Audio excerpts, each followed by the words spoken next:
here we go.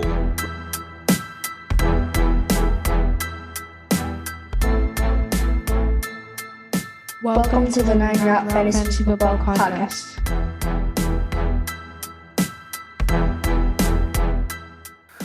What's up, everybody? Welcome back into the 9 Route Fantasy Football Podcast. Pat and Scott, it's finally upon us. It's our Week 18, our final start-sit episode / competition. I'm hanging on by a thread. I don't think I can quite catch you, but you never know how things go. I'm not trailing too far, but we'll see. We'll see after this week, Week 18, what goes on. And I know we'll have some interesting names to speak about. First of all, folks, here at the 9 Route, we want to thank everybody for giving us a listen on YouTube, on Apple Podcast, on iHeartRadio, on Podbean, multiple platforms that you can listen to us on. You can always check out our website for any links, www.the9routeffb.com. Shoot us an email with some questions, comments, concerns regarding fantasy football, or anything. We're always down. Our email address is the9routeffb@gmail.com. We are on Twitter at the9route1. I am at Scott from Delco. Feel free to just hit us up. Let us know you're out there. Let us know you're listening. We'd love to know that you are supporting us and following. And again, hopefully, like we did last year, we will help you go deep here at the 9 Route all the way to a fantasy football championship, which is why you play the game, basically. Bragging rights, a belt, maybe some monetary contributions as well. Pat, how did we do this week? You are up this week so far, 4-3. Again, with those 3 pending still to be scored, which brings our head-to-head matchup number to 83-79. So you are not by any means out of it. If you hit even 2 of these 3, you're only 2 behind heading into Week 18. So if you hit all 3, then you're 1 behind. So it's going to be close. We're definitely coming down to it, and it's going to be interesting and fun to finish this out here and see who takes it in our head-to-head. Our actual start-sit numbers are very close as well, as far as I was looking at our total right and wrong and all that stuff for the season. And we're right there with each other as far as overall numbers, the start-sit numbers, things like that. So you're ahead in the starts. You've got more starts right than I have.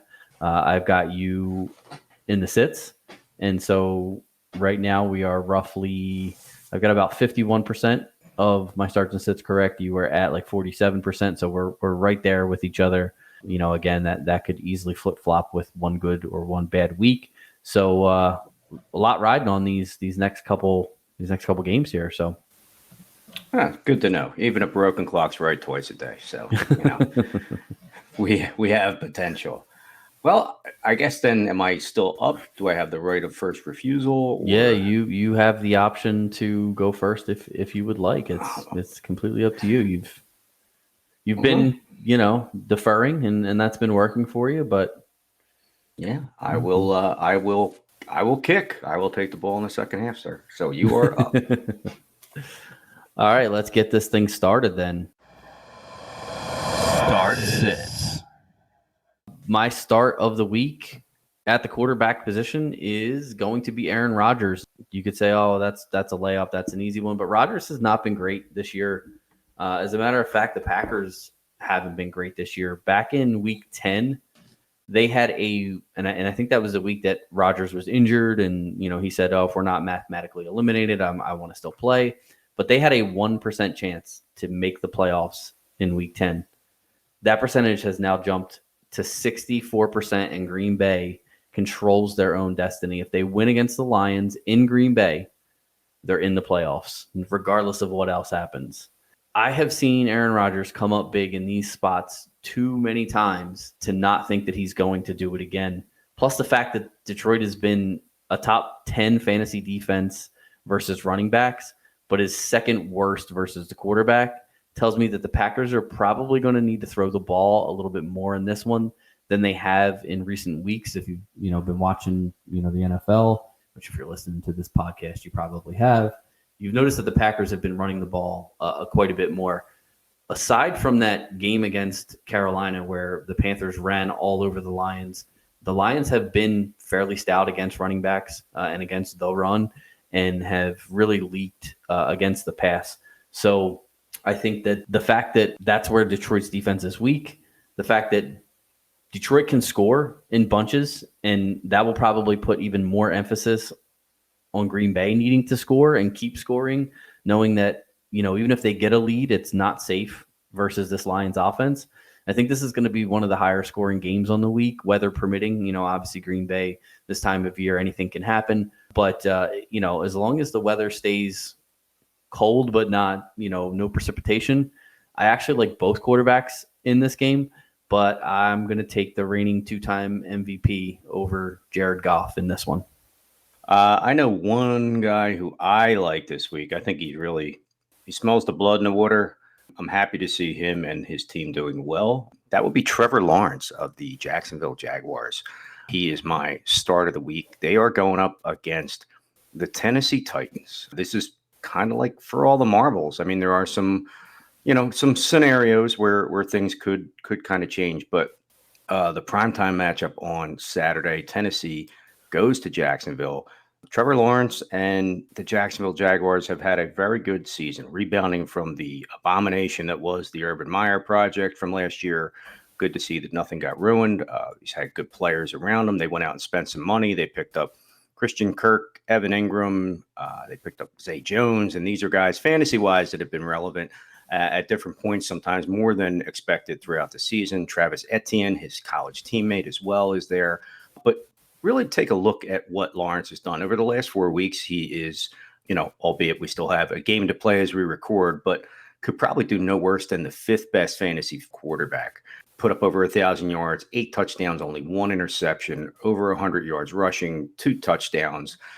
Does fumble a little bit, but, that's going to happen. It happens to Josh Allen, happens to the best of them. And then overall on the season, again, now this won't play based off of that, but, you're looking at quarterback 7, maybe 8, depending on a couple points one way or the other in our league of record. That's pretty good. I kind of think that last year was a little bit of a throwaway year for him, unfortunately. But to see him step up the way he has this year, lead that team that, again, if they win, they're going to win their division and they will be an AFC playoff team. And Trevor Lawrence, to me, is going to be one of the best young quarterbacks coming up. And I love him this week in Week 18. I think he gets it done. Crazy how much a coaching change can change the whole franchise. If you see it in Jacksonville, you see it with the Giants. It's really amazing how good leadership can absolutely change the direction of a franchise. And I love Trevor Lawrence this week as well. I think it's a good pick. At running back this week, I'm going to go with Cam Akers versus the Seattle Seahawks.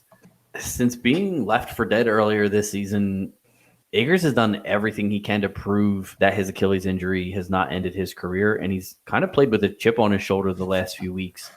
He's been the RB3 over the last 4 weeks. That's not including Week 17. He scored 78 PPR points during that stretch and added another 16.3 in Week 17. So he's up to,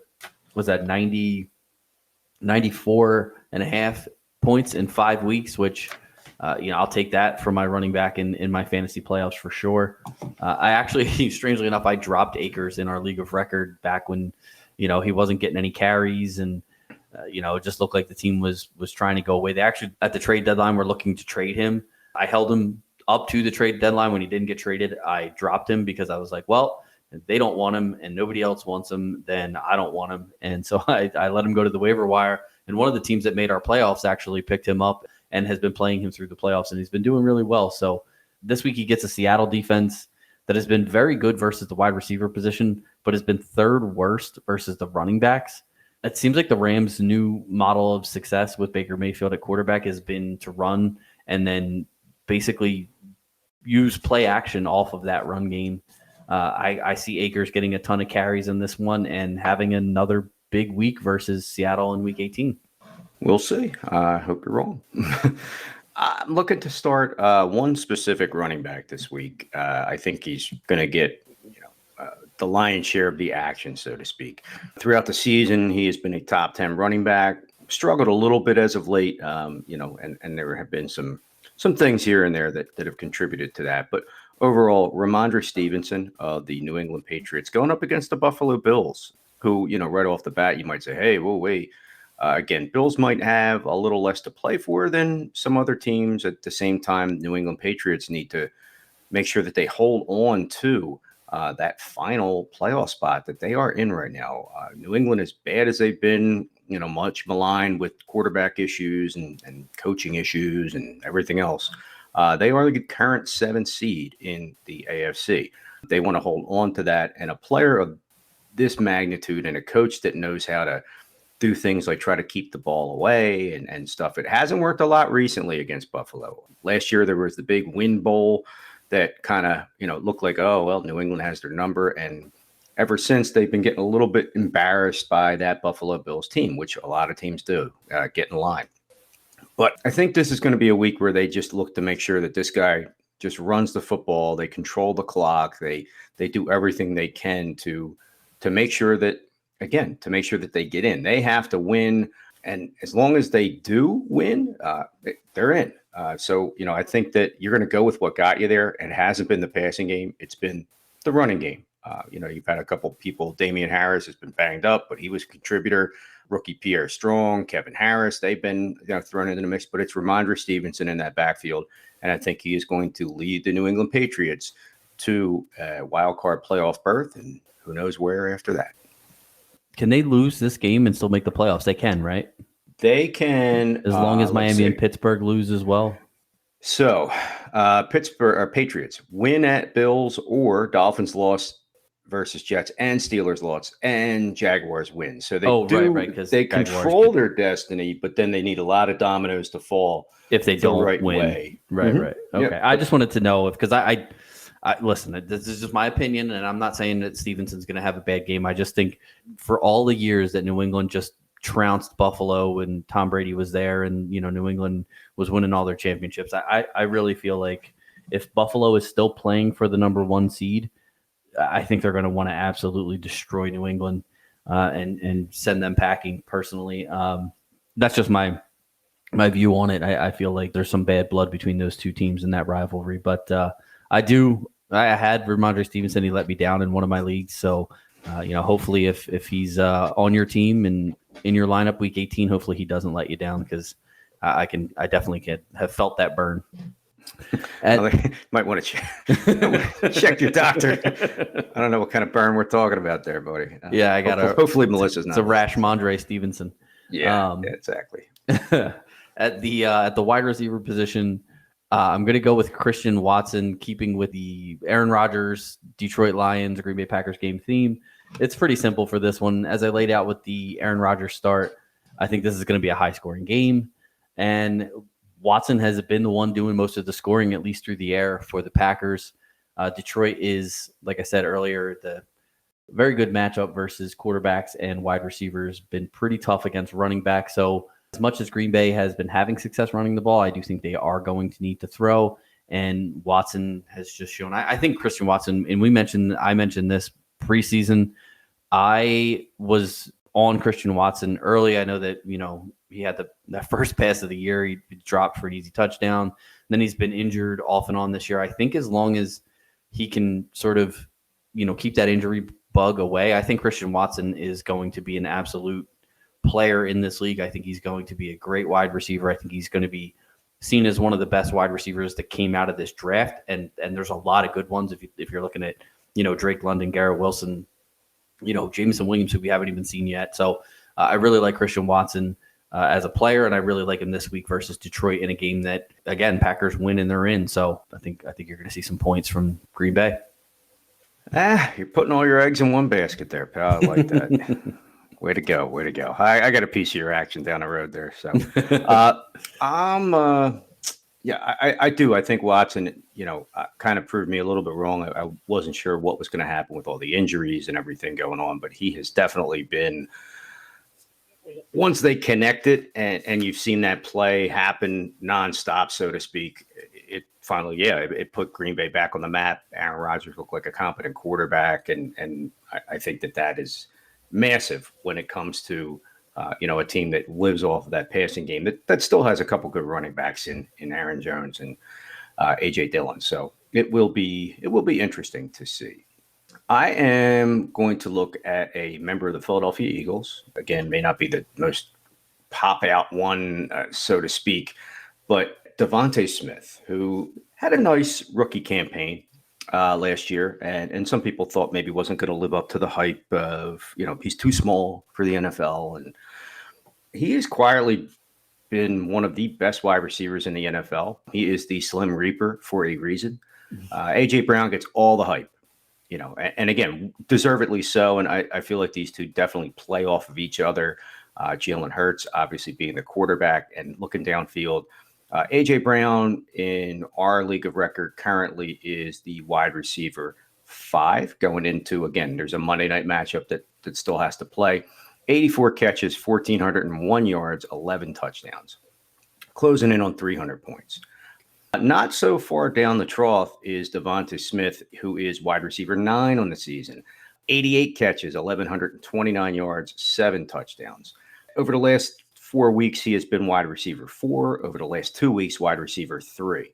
And if anybody watches the games, you see that, AJ Brown makes some big plays, gets those chunk yardage, and he's a good receiver of the football. But Devontae Smith is a different breed altogether. And I feel like when it's all said and done, he's the better of the 2 wide receivers. I know some people might want to debate that. He's got a great matchup this week against the New York Giants, where the Eagles have a lot to play for. Giants have been decent against the wide receiver position, but have been leaking oil over the last 4 weeks. They're actually the 4th worst against the pass over the last 4 weeks, and they are a bottom 6, I guess if you want to call it that, over the last 2 weeks. So, Giants may or may not be playing for something that's great. I think Devontae Smith is going to have a pretty big game, as he's been having throughout the season, and I like Devontae Smith as my wide receiver start of the week.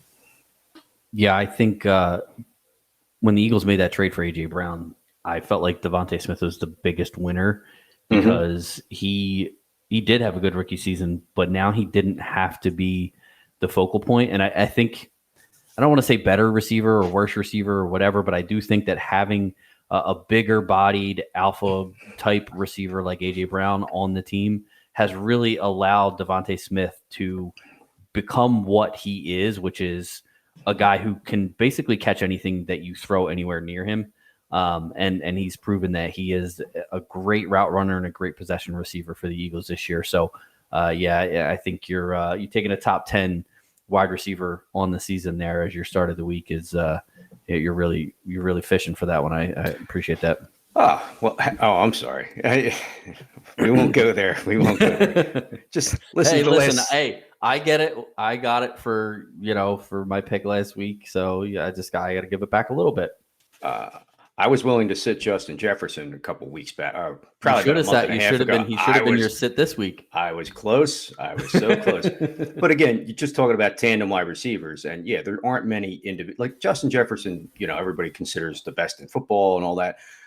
Adam Thielen isn't chopped liver as a number 2, and then they bring in TJ Hawkinson, who's a competent tight end. You have a pass catching running back. Like these guys are all parts of really clicking offenses. There aren't many standalones that are in fantasy this year. Like an Amari Cooper is an outlier who, you could say that there's other players on that team, sure, but he's a guy that kind of stands out to me as one of those few and far between. I mean, for DK Metcalf, you still have Tyler Lockett. Both of them have excelled this season. You got, the triplet concept with Cincinnati. So yeah, there aren't many individual guys, and I know what you say about that, where they're gaining on that level. Like for the New York Giants, they've had so many injury issues and questions at the wide receiver position, and I mean they don't really have anybody except, looking right now at our league of record, the Giants have the 49th and 50th receivers are their first 2 on the board. So for them to be able to do what they're doing does say a lot to make the playoffs with two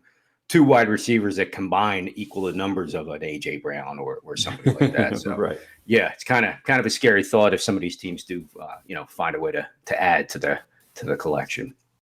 All right, let's move on to the tight end position. It's kind of funny talking about piggyback, and I'm going to piggyback off your quarterback here, and I'm going to go with Evan Ingram versus the Tennessee Titans as my start of the week at tight end. Believe it or not, the Jaguars come into this game against not only the defending AFC South champs, but the defending number 1 seed in the AFC with a better record and are 7-point favorites as of right now in Vegas. While I do think that line's going to come down a little bit, I also think that the Jags have the potential to blow the Titans completely out of the water in this game. I'm not saying that's going to happen, but that is an outcome that I don't think the Titans can blow Jacksonville out. I think the Titans are either going to win a close game, or Jacksonville's going to win a close game, or Jacksonville's going to blow them out. But I don't really see it going the other way. I don't think Tennessee has the capability to beat Jacksonville like 30-3. Whereas I think that the Jaguars do have that ability in this game. And I think this game could be remembered as the game where Jacksonville and Trevor Lawrence took over this division and started a stretch of, a few years of division championships in a row. I think Ingram has been a huge reason why the Jaguars are where they are right now. He's 6th in targets, 4th in receptions, and 5th in fantasy points at the tight end position this year. And before the season, he had other teams that were interested. He took a 1-year sort of prove it deal in Jacksonville once they hired Doug Peterson as head coach, because he knew how much Doug Peterson used his tight ends in his passing scheme. And he bet on his own ability, hopefully given some opportunities there in Doug Peterson's offense. And he was right. He completely turned his career around, and he's now looking to make the playoffs for the first time as a professional. Maybe, who knows, maybe he always has been as good as he showed in his rookie season, and Joe Judge and the Giants coaching staff was the problem. I don't know. I mean, just saying, it's possible. I do agree there. Joe Judge, once you name that, Matt Patricia, I think you see, you ruined Hunter Henry in New England in his season. So, you see that they are a tight end killer, and it's a shame. Speaking of, piggybacking off of the quarterback concept, Duche, or should I say Summer's Eve, I am going to go with Robert Tonyan. That's right, Big Shot Bob, against the Detroit Lions, who are pretty bad against the tight end position. Their defense, they might eat kneecaps for breakfast, lunch, and dinner, but they sure do give up points. They've been a little bit better over, the course of the season. They've tightened some things up, but they're still near the bottom. And I think if you're going to make anything start to click with that offense, a guy like this is somebody that, if Christian Watson's having some issues, and obviously you have Romeo Doubs and you have a couple different pieces on that offense that are still tangible, that Tonyan himself is just one of those guys that I think Aaron Rodgers always looks at. He's a go-to guy. We know he just had a heavy touchdown laden season, and everybody talked about regression and everything else. Just came off a very nice game against the Minnesota Vikings, but then again, the entire offense had a very nice game against the Minnesota Vikings. And the defense and the special teams. Oh my God, yeah, dude, that hole was huge, man. And I feel bad saying that in multiple reasons, but yes, Tonyan, 3 catches on 4 targets, 52 yards and a touchdown. So, you see that is there, that potential for those two to click. And, if they get in the playoffs, you never know what happens. Tanyan's had a couple stinkers throughout the season, hadn't been doing awesome as of late. But again, you've seen Christian Watson's ascension and a little bit more love just getting the ball around. So Tonyan, to me, great matchup against Detroit. He's a guy that, could end up winning the game for him. And again, I like him. I like him a lot. I think he's going to be a top 10 tight end this week against that Detroit Lions defense. I like them a lot. I like it a lot. All right, let's move on to the defenses. My start this week is going to be the Philadelphia Eagles versus the New York Giants. We mentioned in our last episode that the Giants really have nothing to play for other than maybe the revenge narrative from a few years ago when the Eagles pulled their starters in a meaningless Week 17 game versus Washington. And that knocked that's when the Giants, I think, were 6-10 and had a chance to win the division still. And then Washington ended up winning it at 7-9. But I mean, realistically, none of those coaches are the same, and the Giants really wouldn't gain anything. It's not like they're knocking the Eagles out of the playoffs. Really, the only thing they would be doing would be helping the Cowboys win the division, who I'm pretty sure they hate the Cowboys more than they hate the Eagles.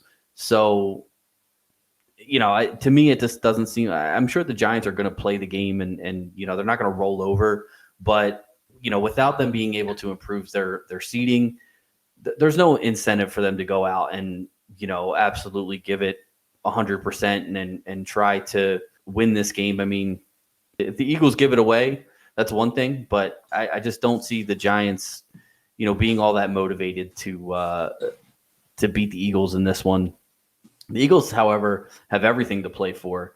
Not only did they need to get back on track after losing 2 games in a row, but obviously this win would secure the NFC East Championship and the number 1 seed in the NFC and the only bye week going into the playoffs in the NFC. And with Jalen Hurts looking to return from his shoulder injury and the Eagles defense looking to rebound from a couple of tough losses, I can see Philadelphia just kind of manhandling the Giants like they did in their earlier game this year. And, I really like their defense to both sides of the ball in Philadelphia. I think they know what they're playing for. And I think both sides are going to show up. And I kind of have a bad feeling or a good feeling, I guess, if you're an Eagles fan, I have a good feeling that this is going to be a very lopsided game versus the Giants in this one. I really hope you're right on this one. This is the only one, right? I back you 1,000%, sir. So I will take the L on this one. That's fine. Speaking of taking L's, a team that was doing it early in the season and has found a way to win with a rookie quarterback, and their defense finally got healthy. Oh, the Pittsburgh Steelers. They haven't been world beaters throughout the season. They've had their ups and downs. Obviously, we see how much of an effect TJ Watt has on that team as a whole. Once he came back, it seemed like they kind of really righted the ship. And, on fantasy purposes, we're putting up some reasonable points. They had, a close game, to say the least, against Baltimore to kind of get them to the point where they do stand a chance. Again, I look at some of this on this concept that they have a chance to make the playoffs. So right now, the New England Patriots hold the 7th seed. The Pittsburgh Steelers can get in with some win and help concepts. And this is very tangible. Probably they have one of the best outputs concepts of getting into the playoffs. But that if the Steelers win against the Browns, the Dolphins lose to the Jets, they'll be starting Skylar Thompson. And the Patriots lose to the Bills, which, yes, could very well happen, like you said, to put a nail in the coffin on that team. Suddenly, the Steelers are in the playoffs. So they just got to play really tough, really hard against the Cleveland Browns, who have nothing to play for other than to knock them out. Now, it is an AFC North game, so these are bloodbaths usually. And, the Steelers are to me, a team that really wants to prove that they have a shot. They got beat earlier this year at Cleveland, and that was when the team was really kind of falling apart. You had Mitch Trubisky in there, gave up almost 30 points to Jacoby Brissett and that team. And I like the Steelers. I think they're going to find a way to just beat people up. Mike Tomlin knows how to make the playoffs. He knows how to get the most out of his players. He's kind of always been maligned, but I think he's one of the best coaches in football. And I think Pittsburgh is going to be a double-digit, hear me out, double-digit defense. They're going to try to eat Deshaun Watson alive. So we'll see what happens. As long as they don't try to rub him down, I think we're good. No, they'll be laying the smack down. But as far as rub downs, that's post game, and I'll take the high road on that. I don't joke about my you QB1. and the high road. I don't even think you know where the high road is. I don't joke about my QB1. Thank you, sir. A couple other good streaming defenses this week, just before we get into the sits. Indianapolis and Houston, I would take either of those defenses. I think that both of those teams turn the ball over enough and are inept enough on offense to potentially warrant a defensive score from either side. Also, like San Francisco versus Arizona. Arizona's got nothing to play for. San Francisco, like we mentioned in our last episode, could still possibly – they won't know whether or not the 1 seed is up for grab because they're going to be playing at the same time as Philadelphia. So San Francisco is going to be playing hard. They're going to try to win that game, and they're going to take Arizona behind the old shed there and whoop them. And God, I didn't know where you were going with that one. And I like Jacksonville versus Tennessee as well. Like I said, I think Jacksonville has the potential to win a blowout game there. I don't necessarily think that it's going to happen, but I think their defense has been playing really well the last few weeks, and I think they're going to be up for this game. They're the first time their franchise has won the division in was it like 14 years or 15 years or something like that. So I think that whole team is going to be up for that game. So I like Jacksonville's defense as well. All right, let's jump into our sits. At the quarterback position, I'm going to sit Justin Herbert this week versus Denver. Not only is Denver the third toughest matchup versus quarterback in fantasy, but the Chargers are in a spot where they could be resting some of their key players. I think with Keenan Allen and Mike Williams' injury history, I can't really see a scenario where they would want to play those guys that much, if even at all, honestly. I think it would be smart for the Chargers to rest Eckler and Herbert as well. I mean, why play a meaningless game against a really tough defense and risk injury, if it doesn't mean anything for your playoff chances? And Justin Herbert, can you guess points per game where you think Justin Herbert is amongst all quarterbacks in the league right now? Give me a guess. Now remember, he was drafted as probably the quarterback 2 or 3, maybe 4 in most leagues. Where do you think he is points per game amongst quarterbacks? Just a ranking? Yeah. Points per game. God, I'd probably say like 8th. He is 17th in points per game this year. Okay. 17th. So, I mean, not that necessarily is the only thing that would lead me to want to sit him this week. Obviously, I laid out some other reasons there, but Herbert just hasn't been as good this year as he was. Now, a lot of that does have to do with the fact that Keenan Allen and Mike Williams. I was waiting for you and stuff like that. So I get it, but the whole point is, I just don't. This doesn't shape up to me as a game where the Chargers need to come out and blow Denver's doors, even if they could, which I don't think they can because Denver's defense is so good. This doesn't seem like the type of game where they're going to want to come out and do that. I think they're just going to try to get through this game, narrowly escape. I actually think, this isn't a betting podcast, but I actually think you could take Denver in this game with the points. I don't know exactly where they're at in this game. Let me look real quick. They are a 3-point favorite. That's actually kind of small. I think you could take Denver in this one. I think Denver may actually win this game. I just don't see the Chargers showing up for this one. I don't see a need to. No, but dude, here's what I like. I know what you're saying, and again, they may decide to only play a half or a quarter. I think Herbert. I ended up trading Justin Herbert in my one dynasty league this year. I got a pretty good haul for him, which is why I did it. I think I ended up getting Eckler, Christian Watson, a first or second round draft pick. Like it kind of worked in my favor. But no, I think the injuries to that receiving core really decimated them. I mean, at one point you had the 1, the 2, I think their top 4 wide receivers were all out. And you had Josh Palmer gets hurt, and then it's DeAnthony Carter and some names that you really had never heard of before for the sake of a week or two. Rookies so much so that you don't even know what they are. Dude, I mean, seriously, like when you go and look, okay, tough guy, here we go. I'm going to pull it out and I'm going to say yes, no, he was definitely unimpressive this year based off of that, points per game stuff. And I know how you're kind of angling that, but you're looking at the team leaders in targets. So you got Austin Eckler. So you're running back at 123 targets. Josh Palmer, 101. Mike Williams, 88, and he had missed some time. Gerald Everett had a very nice first year with them. Keenan Allen, 78 targets in 9 games, which is insane. And then DeAndre Carter, Michael Bandy. That's right. Yeah. Okay. How could I forget Michael Bandy? We all know him. Trey McKitty, tight end. Jalen Guyton got hurt right off the bat. They really haven't had. Herbert himself has 2 catches on 2 targets for minus 10 yards, but we won't go there. No, I do think that the injuries were a major factor that kind of took him from being that upper echelon guy where people question, oh, he's not that good. It's really, I think Denver's defense is going to say, you know what, we're good for this year. Let's just go home. I kind of think it. I really hope you're wrong, but we'll see.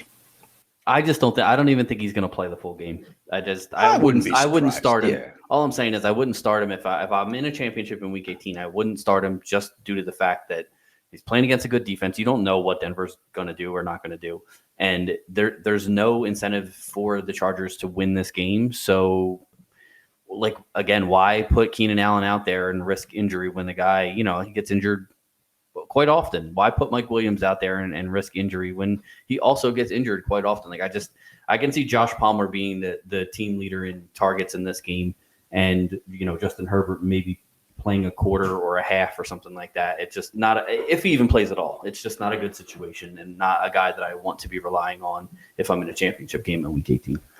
So Jarrett Stidham, Brock Purdy, Mike White, Andy Dalton, or Justin Herbert? I would probably play any of the first three. I don't think I'd play. No, I probably would play Andy Dalton. I would play all of them over Justin Herbert this week, honestly. All right. I would. I appreciate your determination, sir. All right. A quarterback that I think could be in the same boat, which is kind of why I went there. I'm looking at Danny Dimes. I think you got to start calling him Danny Nichols, man. No, hey, listen. That's true. I would have. He has been kind of killing it this year. I would have said you were correct, and yes, he does tend to make it hail one way or the other when it comes to change. But for a quarterback and a team to make the playoffs, and again, I know we rip him. We look back to years of just poor play, and people thought he wasn't even NFL caliber. He's the 10th quarterback going into our Monday night matchup.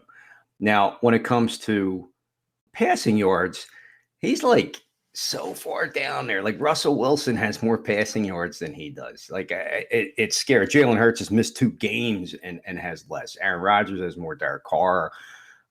He does it with his legs. But I feel like if the Giants decide to play him against the Philadelphia Eagles, who are the 5th best against the quarterback, yes, they do give up points, but stats don't lie, at least on that level, that Jones is going to be a guy that they're going to look to kind of, bubble wrap, so to speak, for the playoffs. I mean, the Eagles, they had a hell of a game against them the first time around, and obviously things are different now. Maybe Jalen Hurts plays. The Eagles are definitely playing for something. But, you put up 48 points on that team. The Giants only scored 22 points. Jones was 18 to 27, 169, a touchdown. He got sacked 4 times. It was good. I don't think he's going to be playing for, again, really anything. Like you're just kind of almost had your Herbert point. I feel like Daniel Jones, if he's gotten you to this point, you probably were already kind of fishing around to see if there was anybody else out there. And again, a Stidham, a Purdy, an Andy Dalton, there probably are going to be some better options because the chances of him playing 60 minutes of football and putting up crazy stats that are going to carry you to a fantasy football championship this week are kind of slim. I mean, if he got you this far, that's great. But yeah, this is one of those games where I think you kind of have to look to, unfortunately, say, hey, look, yeah, you're my guy, but I got to go get so-and-so off the waiver wire. I'm going to, and then you got slim pickings as of what it is now. At the same time, do you pick up somebody as bad as like a Davis Mills to fill in or something? No, you have to go with what got you there. But again, somebody could be out there. Aaron Rodgers could be out there playing for that title. I know you had him as your start, and to me, that's the play. So Daniel Jones, unfortunately, will not be bringing home any bacon this week. All right, let's go to the running back position. My sit at the running back position this week is going to be Brian Robinson of the Washington Commanders versus the Dallas Cowboys. Again, we talked about the schedule makers in our last episode doing a fairly decent job. So Dallas is going to be playing their game with the NFC East title still on the line. They're not going to know Philly's going to be playing at the same time. So they technically could still be playing for the number 1 overall seed, depending on, how everything shakes out and, the other teams playing in that late window. So I think Dallas is going to come out super motivated to win this game. They're the 4th toughest matchup versus the running back position in fantasy football. And the Commanders have honestly looked pretty terrible with Carson Wentz back at quarterback. For 2nd straight year, he's given away his team's chance to, get in the playoffs with a multiple interception game. I see the Cowboys just coming out of this game with another big win. They've blown a few teams out this year, and I think this is another one of those potential blowout games for Dallas. And I think, if Washington gets too far behind, that's going to limit the number of touches that Robinson gets, and it's just not really enough touchdown opportunity in this game for me to want to play him. So I do have him in our league of record in the toilet bowl. I am going to be looking for another option at running back instead of Brian Robinson this week. I just think the Cowboys are going to be too motivated to come out and, put the clamps down on the Washington Commanders this week. Maybe. My guy that I'm sitting is, again, more of a gut feeling, probably wrong. Josh Jacobs of the Las Vegas Raiders against the Kansas City Chiefs. Las Vegas with nothing to play for and looking to, as they said, which they showed with Jarrett Stidham, to see what else they have on the roster. I feel like there's nothing else, unless Jacobs is playing for some contract incentives, albeit I think he's a free agent. So, obviously, but he has put up a solid season, enough that's going to get him a job, possibly again with Las Vegas or with another team, definitely, because he's still young enough to be effective for another good 3-4 years. But you have a couple young players, Zamir White, rookie out of Georgia, who's got a bit of an ankle injury, but I think they're going to want to see maybe what they have from him if he's healthy enough to play, which it looks like he was able to go, probably didn't get any real love, based off of just the concept, again, of being injured and Jacobs being as strong as he has been all season. Had a very good game just recently, against Cisco 49ers, where they even said it was Nick Bosa said he's the best running back he's ever played against. Now, I don't know, that saying a lot. That he's played against some good running backs, to say the least. So, how true that is interesting. He didn't get into the game, obviously. So Zamir White and Britton Brown is another rookie who's hanging on that team. They might look to give these guys a shot and just say, you know what, here, let's see what you have. Let's put you in the offense and kind of go through the motions against a Kansas City team. Maybe not, but I feel like Jacobs is not going to get, even if he does play, might just play a half. These are some of those shutdowns where you have to kind of take that into consideration. So I feel like for this week, unfortunately, Josh Jacobs will not be the best running back in the history of football. I hope you're right. I don't think you are in this spot, but I hope he doesn't play very much, because I have money on Derrick Henry to win the rushing title this year, and he's about 110 yards behind Jacobs coming into Week 18. So I do hope that they shut Jacobs down. But I think that as bad of a season as the Raiders have had, I would hope anyway for Josh Jacobs' sake that they would want to give him enough carries to allow him to win the rushing title this year. I think they're going to feed him. I think he's going to get plenty of touches. And I think I'm going to win this one, unfortunately. But that's all right. You got a couple other spots you can take some points, like maybe this one. My sit of the week at wide receiver is going to be Michael Pittman versus Houston Texans. The Colts have progressively gotten worse under interim head coach Jeff Saturday since their big win over the Raiders in Week 10. They've gone away from Matt Ryan again, and this time turned to our hero Nick Foles. Unfortunately, the 2017 Foles magic that helped our Eagles win their first Super Bowl wasn't present in his first game and a half with the Colts. And since Saturday's taken over, the Colts have kind of turned more into like a run-first team, which is exactly what tends to work against the Texans. Houston's been the easiest running back matchup in fantasy all season. And the Colts offensive line, even though it has struggled in pass protection, they're the 26th rated offensive line per Pro Football Focus. They're actually much better at run blocking, where they rank as the 14th best line in run blocking. I think you're going to see a lot of Zach Moss and possibly some Deion Jackson in this game, where both teams are most likely going to struggle to score points. And on top of that, we still don't even know who the quarterback's going to be. As of right now, it looks like it's going to be Sam Ehlinger. And if that's the case, do you really want to start a wide receiver that's getting passes from Sam Ehlinger? I really don't want to do that. So I think if you're doing a fantasy championship here in Week 18, I think Michael Pittman scares me a little bit too much to want to have him in my lineup as inconsistent as he's been, even with good quarterback play. Yeah, I agree. Very smart play. Guy that I am going to sit, and it's not based on him personally. I actually think he's still pretty good wide receiver. But Juju Smith-Schuster of the Kansas City Chiefs versus the Las Vegas Raiders, who, just touched base on the running back there. So kind of going a little back and forth with the two matchups. Has had some breakout performances. Last couple of weeks, not so much. In our league of record, just under 6 points and just over 4 points. You're starting to see Jerick McKinnon become a touchdown machine for that team. Obviously, Travis Kelce is having is it a career year for Travis Kelce at in his 30s? I would kind of think so. Andy Reid's been known to kind of sit guys when the games are a little bit maybe out of play. Now, again, we don't know yet where that's going to be. The Chiefs could be, fighting for the 1 seed or, just worrying about keeping guys healthy. And again, Andy Reid has always been known to be a guy that will take the cautious route, so to speak.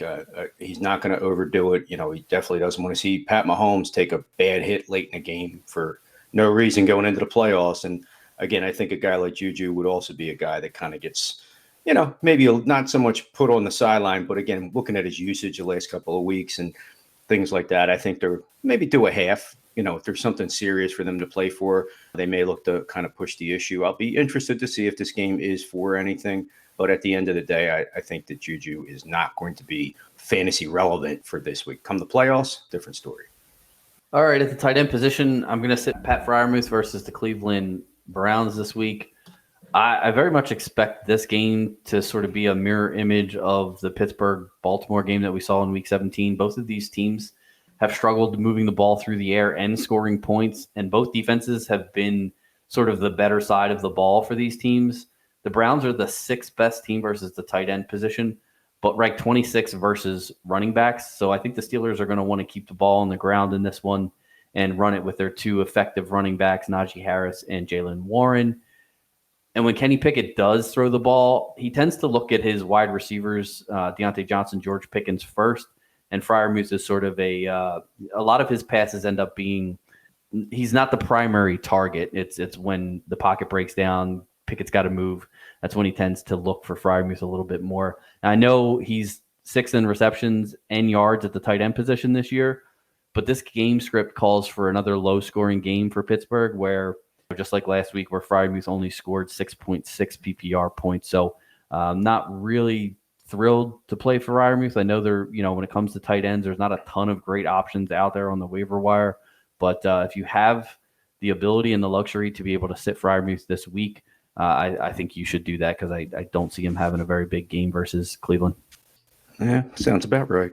Not a stretch here, but for some people that might be looking for fool's gold, Hunter Henry last year was a guy that kind of helped a lot of people out at a tight end position when most of the big dogs were out. We know that Mac Jones likes to look for that safety valve because they don't really have a strong passing game, receiving core. There's questions of him as a quarterback. Jonnu Smith got knocked out with a concussion, and right off the bat, you saw that, Hunter Henry was a little bit more involved against a Miami defense that doesn't do too well against that position. Hunter Henry had 5 catches, 6 targets, 52 yards. So some folks might think, oh, here we go. They go against the Buffalo Bills this week, who are a top 3 defense against the tight end position. Look, it's just not going to work. I mean, they know to take him away, take that middle of the field away, that Jones is really the only way he feels comfortable is underneath the middle of the field. He doesn't go downfield. They don't play him to go downfield. So, there's that question, too, on how that works. Hunter Henry, definite sit this week. Don't try to get fancy. You can definitely find way, way, way better options out there. You should not be relying on this guy to get you a fantasy football title. My defensive sit of the week is going to be the Tennessee Titans versus Jacksonville Jaguars. I am old enough to remember when you actually wanted to target Jacksonville's offense with your fantasy defense, but that's not the case this year. Under Doug Peterson, Jacksonville's become the 5th toughest matchup for fantasy defenses, giving up an average of just 4.5 fantasy points per game. I expect Tennessee to be prepared for this game, but against the Jacksonville offense, that's a top 12 scoring team this season. I think that's going to be a tough matchup for them. Tennessee is also likely to be starting Joshua Dobbs at quarterback again, which didn't go so well last week versus Dallas. I know The Jags defense isn't the Cowboys defense, obviously. But if the Titans struggle to move the ball again this week, the time of possession could fall heavily on the Jaguars side and allow them to sort of, run the ball a little bit more, run the clock out, and shorten this game to the point where you don't really have a lot of opportunities for your fantasy defense. So Trevor Lawrence has looked really good. I don't want to have to play my defense against him, especially in a game that means this much. So as well as the Titans have been this year fantasy-wise, I think you definitely want to stay away from him in this game against the Jags. I will finish out our start sits with my defensive sit of the week. Baltimore Ravens. They're going up against the Cincinnati Bengals. It's always tricky. It's AFC North, so I think there's a lot of physicality. I kind of have both of these teams. I have all 4 teams involved in my start sits. I have Pittsburgh over Cleveland as my start. I have the Ravens as my sit against Cincinnati. Earlier this year, they did win 19-17 against Cincinnati. Baltimore was at home. They scored a modest 6 points. You're going to be in Cincinnati, and the Bengals are going to have some stuff to play for. There is a sliver of hope that Baltimore can win their division. And I don't think that defense is going to be able to hold back this offense that looks like they're starting to click a little bit. They've had some injuries and things like that. But, the Cincinnati Bengals could end up being that team to beat. And they still have a shot at the 1 seed if they win back-to-back games and the Chiefs lose. So you do have a lot to play for here. Those scenarios do factor in.